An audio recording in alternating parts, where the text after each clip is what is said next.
Hi guys, we are Chef and Shams and welcome back to our channel. අපි ඔයාලව එක්කන් යන්නේ අපි experience කරපු අලුත් දෙයක් පෙන්වන්න. ලංකාවේ තියෙන ලස්සනම පුංචි ගම්මානයකට. මේක මිස්ටි සිටි කියලාත් කියනවා. ඒ තමයි මන්දාරම් නුවර.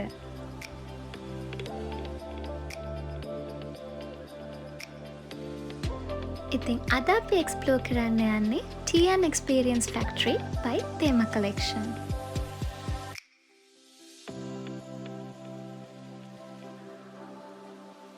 අපි මේ ප්‍රොපර්ටි එකට එනවත් එක්කම අපිට මේ වගේ warm welcome එකක් හම්බුණා. මේ welcome එකෙන් පස්සේ අපි lobby area එකට ඇතුල් වුණා. එතනදී අපිට මේ ප්‍රොපර්ටි එකේ history එක ගැන brief introduction එකක් හම්බුණා. මෙන්න මේ විදිහට tea එකක් එක්ක.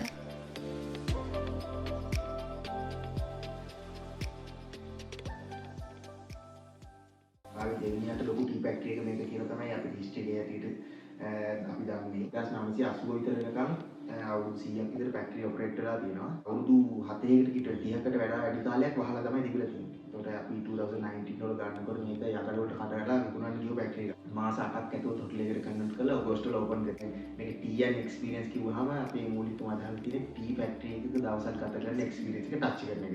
ඒකට අපි මේකේ රූම්ස් arrange කරලා තියෙන්නේ තහඩු වලින්. ඒ කියන්නේ සෙපරේට් කරලා තියෙන තහඩු වලින්. එතකොට TVs දාලා නැහැ rooms වලට sound proof ගතිය අද නිසා disturb වෙන room වලට. ඒ විදිහට තමයි arrange කරලා තියෙන්නේ. ඊට කැටගරි දෙකකට තමයි rooms තියෙන්නේ සිංගල් දොරේ and පෙරිය දොරේ කියලා. පෙරිය දොරේ rooms 12ක් තියෙනවා first floor එකේ. ඒතර ෆැක්ටරි එකක් ඔපරේට් වෙනවා modern ෆැක්ටරි එකක්. ඒකේ සම්පූර්ණ අපි tea demonstration එක අපේ විශ්ලට කරනවා. මේක තියෙනවා කපරබර water tracking එක. free of charge එක අපි නැතිලිස් එක join වෙන්න පුළුවන් up and down 8 km විතර තියෙනවා ඉවර කරන්න. හොටෙල් එකේ හිස්ටරි එක හරිම ඉන්ට්‍රස්ටිං නේද? ඉතින් දැන් අපි අපේ රූම් එකට තමයි ඇතුල් වෙන්නේ. අපි අද ඉන්නේ සින්න දොරේ රූම් කැටගරි එකේ. ඉතින් මේක තියෙන්නේ ග්‍රවුන්ඩ් ෆ්ලෝර් එකේ.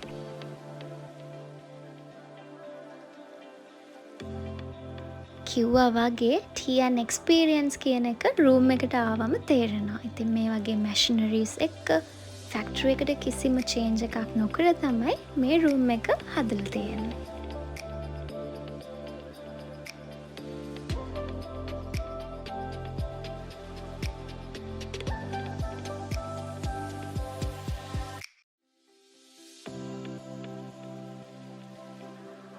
අපි රූම් එකේ ටික වෙලාවක් ඉඳලා පොඩ්ඩක් එළියේ එක්ස්ප්ලෝර් කරන්න හදද්දිම මේ වගේ වැස්සක් පටන් ගත්තා.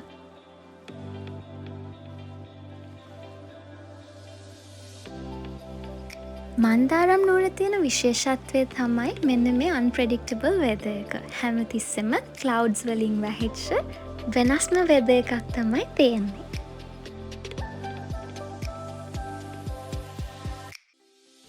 ඉතින් ඒක නිසා අපි හිතුවා ඔයාලවත් එක්කගෙන මේ ප්‍රොපර්ටි එකේ තියෙන අනිත් ෆ්ලෝර්ස් වලට යන්න.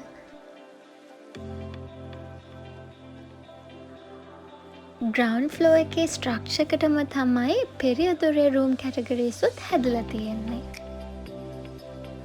අපි එතනත් චුට්ටක් වෙලා ඉඳලා ඊළඟ ෆ්ලෝර් එකට ගියා. ඉතින් දැන් අපි මේ යන්නේ මේ ප්‍රොපර්ටි එකේ තියෙන උඩම ෆ්ලෝර් එකට. ඉතින් මේක වෙන් කරලා තියෙන්නේ වෙල්නස් වෙනුවෙන්. මෙතනදී ඔයගලන්ට මෙඩිටේෂන්ස් වලට, ඒ වගේම යෝගා වගේ දේවල් වලට මේ ඒරියා එක යූස් කරන්න පුළුවන්. දැන් ඔයාලට මෙන්න මේ වගේ දෙපැත්තම පේන්නේ මේ ෆ්ලෝර් එකේම තියෙන ආයුර්වේදික් ස්පා ඒරියා එක.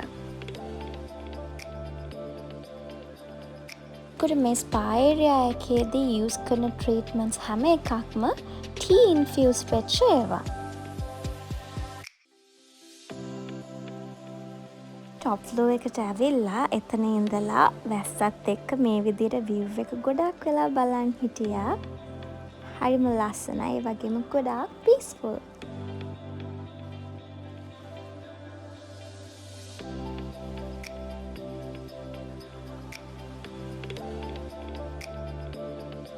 තව පුංචි දෙයක් ඇඩ් කරන්න තියෙනවා. ඉතින් මේ හොටෙල් එකට එන්න තියෙන රෝඩ් එක පොඩක් විතර රෆ් රෝඩ් එකක්.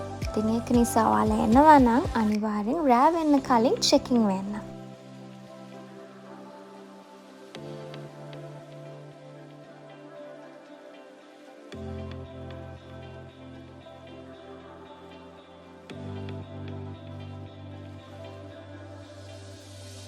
මෙච්චර වෙලා වැස්සයි මිස්ට් එකයි එක්ක වැහිලා තිබ්බ ලස්සන මවුන්ටන්ස් ටික දැන් නම් අපිට ක්ලියර්ලි බලා ගන්න පුළුවන් වුණා. මන්දාරම් නුවර මිස්ටි සිටි එක විදියට හඳුන්වන්න තව එක හේතුවක් තමයි මේ විදියට මවුන්ටන්ස් වලින් ෂැඩෝඩ් වෙලා තමයි මේ විලේජ් එක තියෙන්නේ.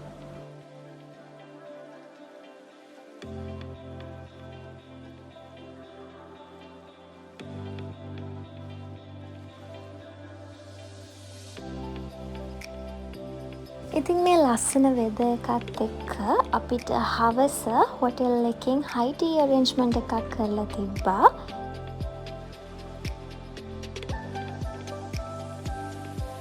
ඊට පස්සේ අපි ඩිනර් එකත් අරගෙන හරිම රිලැක්ස් විදියට තමයි අපේ ෆස්ට් ඩේ එක ගත කරේ.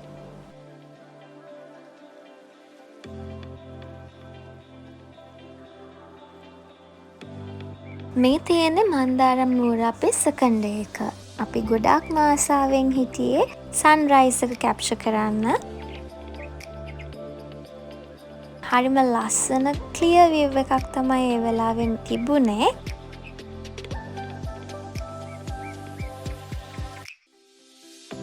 කිසිම ෆිල්ටර් එකක් නැතුව මේ විදියට ඇත්තටම හරිම ලස්සනට සන්රයිස් එක මන්දාරම් නුවරට ආවා.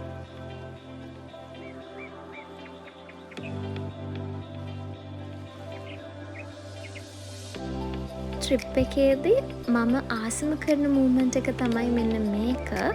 ඇත්තටම මේ වෙලාවේ අපි දෙන්නා මේ මවුන්ටන්ස් දිහා බලාගෙන ගොඩක් දේවල් කතා කරා.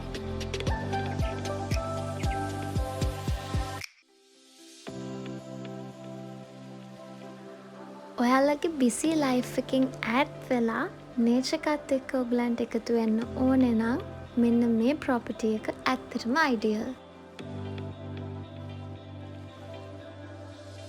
ඉන්ට්‍රොඩක්ෂන් එකේ කිව්වා වගේ දැන් අපි යන්නේ ටී ඇන්ඩ් එක්ස්පීරියන්ස් ෆැක්ටරි එකේ කොහොමද ඇත්තටම ටී මැනුෆැක්චර් කරන්නේ කියලා බලන්න.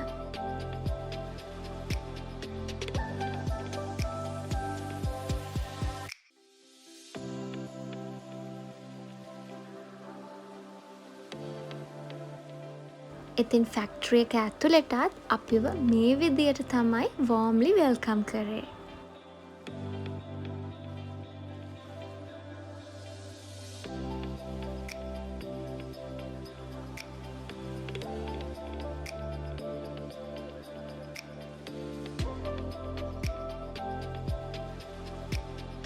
මේ ටී ෆැක්ටරි එක ඇතුළේදී මේ විදියට ස්ටෙප් බයි ස්ටෙප් අපිට කියලා දුන්න කොහොමද ටී ප්‍රොඩියුස් කරන්න කියලා.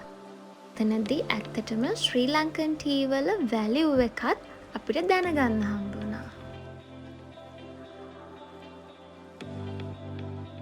මේ ටී ෆැක්ටරි එක දැනට තියෙන ලංකාවේ පරණම ටී ෆැක්ටරි එකක්. මෙතනදී ඇත්තටම අපිට බලා ගන්න පුළුවන් වුණා කොහොමද ඒ කාලේ ටී ප්‍රොඩියුස් කරේ කියලා මේ වගේ මැෂිනරීස් වලින්.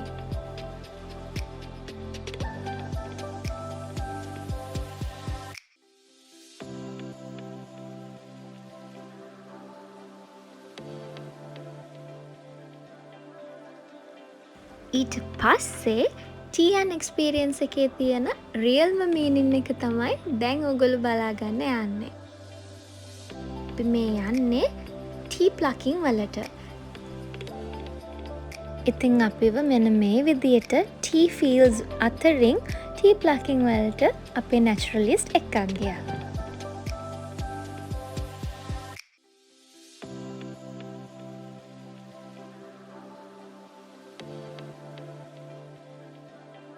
අපි දෙන්නම ෆස්ට් ටයිම් තමයි මේ වගේ දෙයක් එක්ස්පීරියන්ස් කරේ. මෙතනදී අපිට ටී ප්ලකින් වලට කලින් ඒක කොහොමද හරියටම කරන්නේ කියලා අපේ නැචරලිස්ට් අපිව එඩියුකේට් කරා. දැන් මේක තමයි අපේ එස්ටේට් එක. මේ එස්ටේට් එක අක්කර 3000කට වැඩි ප්‍රමාණයක් තියෙන එස්ටේට් එකක්. ලංකාවේ හදිච්ච ටී එස්ටේට් වලින් පළවෙනියටම පටන් ගත්ත එස්ටේට් අතර තියෙන එක එස්ටේට් එකක් මේක. ඒ කියන්නේ අවුරුදු 150කට වැඩි පරණ එස්ටේට් එකක් මේක. අර අතු කෑලි අරන් ভেජිටේටිව් පාර්ට් වලින් තමයි ප්‍රොපගේෂන්ස් ඒ කියන්නේ ප්‍රොපගේට් කරන්නේ එහෙම. දෙක. දැන් සීඩ්ස් කවුරුවත් පාවිච්චි කරන්නේ නැහැ. දැන් අපි ප්ලකින් කරනකොට බ්ලැක් ටී හදනකොට දැන් අපේ ෆැක්ටරියේ බ්ලැක් ටී හදන්නේ. බ්ලැක් ටී හදනකොට මෙන්න මේ ක්‍රම දෙකට තමයි ප්ලකින් කරන්නේ. දැන් මේ එක ක්‍රමයක් මේ කොළ තුනකුයි එක බඩ් එකකුයි තියෙන්න ප්ලක් කරන්න පුළුවන්. මේ ක්‍රමේ ඒ වගේම මේක තමයි මේ කොළ දෙකකුයි එක බඩ් එකකුයි තියෙන්න ප්ලක් කරන්න පුළුවන්. මේකට අපි ලයිට් ප්ලකින් මෙතඩ් එකක් කියනවා. මේක හાર્ඩ් ප්ලකින් කියනවා. මේ ක්‍රම දෙකට තමයි ප්ලක් කරන්නේ. සාමාන්‍යයෙන් මේ ක්‍රම දෙක පාවිච්චි කරන්නේ බ්ලැක් ටී වලට විතරයි. දැන් අපි ග්‍රීන් ටී වලට ප්ලකින් කරන විදිහ ගියාම බලුවම දැන් මෙන්න මේ ෆස්ට් ලීව් එකයි බඩ් එකයි විතරයි ග්‍රීන් ටී වලට ගන්න. එතකොට අර වයිට් ටී කියන එක අහලා ඇති මම හිතන්නේ. වයිට් ටී ගෝල්ඩන් ටී වලට එහෙම ප්ලක් කරන්නේ මේ උඩ තියෙන බඩ් එක විතරයි. මේ බඩ් එක විතරයි ඒකයි ටිකක් ඒක එක්ස්පෙන්සිව්. මොකද මේකෙන් බඩ්ස් කිලෝ එකක් කඩ ගන්න සායන අක්කර ගානක කඩන්න වෙනවා. සාමාන්‍යයෙන් අපි ප්ලක් කරනකොට මේ ඇඟිලි දෙක තමයි පාවිච්චි කරන්නේ. මෙහෙම අල්ලලා මේක මෙහෙම අඹරලා තමයි කඩන්නේ. ඉතින් දවසට කිලෝ 18ක් අඩුම කඩන්න ඕනේ. ඒ සීසන්ස් වලට ඒගොල්ලෝ සාමාන්‍යයෙන් කිලෝ 60 80 වගේ එක්කෙනෙක් ප්ලක් කරනවා දවස්. ඒ කියන්නේ රුපියල් 1000 ගන්න කඩන කිලෝ 18ට අමතරව ඊළඟට කඩන කිලෝස් වලට කිලෝ ගන්නට ඒගොල්ලෝ ගෙවනවා. කිලෝ එක රුපියල් 60ක් 65ක් ඒක ස්ටේට්ස් වලින් ස්ටේට්ස් වල වෙනස් වෙනවා. ප්ලකින් කරනකොට මේකේ උඩ අතර තමයි ප්ලක් කරන්නේ. නැත්නම් අපි මේ අතර ප්ලක් කරන්න ගියොත් තමයි බකට් එක අපේ ඇඟට එන්නේ.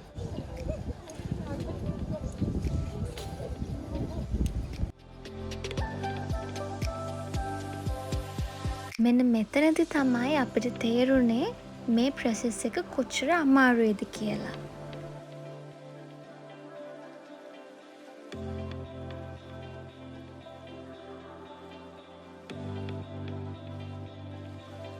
අපිට දීලා තියෙන ටයිම් එකත් එක්ක ඇත්තටම අපිට බොහොම පොඩ්ඩයි තේදලු නෙලන්න පුළුවන් වුණේ. නමුත් මේක ඇත්තටම තේදලු නෙලන කෙනෙක් නම් දවසකට කිලෝග්‍රෑම් 18ක් වගේ ඒගොල්ලෝ තේදලු නෙලන්න ඕනේ.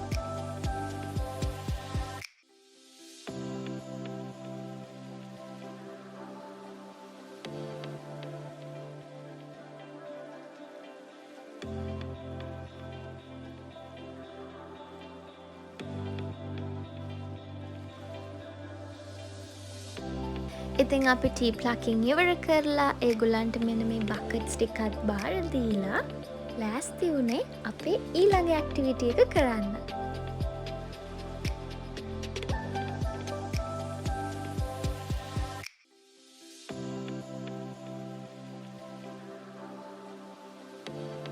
ඊළඟට අපි ගියේ මම ආසම කරන තව දෙයකට. ඒ තමයි waterfall hike එකක්.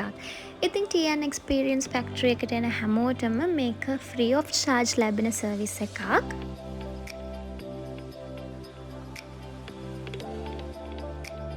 මේ ජර්නි එකේදී අපිට හොටෙල් එකකින් නැචරලිස්ට් කෙනෙක්ව දීලා තිබ්බා. ඉතින් ගොඩක් දේවල් අපි ඒ ජර්නි එක through ඉගෙන ගන්න ගමන් තමයි hike එක පටන් ගත්තේ. තමන්ගේ කැපැසිටි එකත් එක්ක මේ හයික් එකට යන වෙලාව වෙනස් වෙන්න පුළුවන්. අපිට නම් ඇත්තටම පැය කිහිපයක්ම ගියා. ඔයගොල්ලෝ මේ වගේ හයික් එකකට ජොයින් වෙනවා නම් අනිවාර්යයෙන්ම සැනිටයිසර් බොටල් එකක් අරන් යන්න. අපි නැචරලිස්ට් කියපු විදියට සැනිටයිසර් වලින් පුළුවන් කූඩැල්ලන්ගෙන් බේරෙන්න.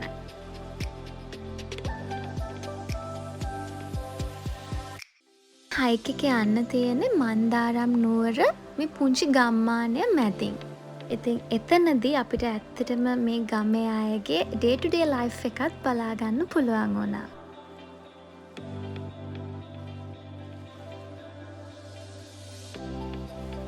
ඉතින් මේ වගේ ටයරින් ජර්නි එකකට පස්සේ අපි ආවා හයික් එකේ බෙස්ට් පාර්ට් එකට.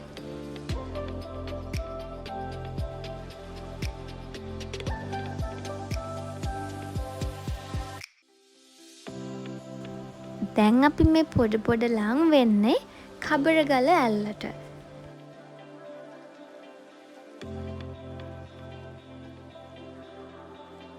මේ හයික් එකේ තියෙන ටෆස්ම පාර්ට් එක තමයි ඔයාලා දැන් මේ දකින්නේ. ඇත්තටම මෙතනදී ගොඩාක් පරිස්සමෙන් තමයි මේ ස්ටෙප්ස් ටික නගින්න ඕනේ. හැබැයි එහෙම කියලා කවුරුත් give up කරේ නම් නැහැ.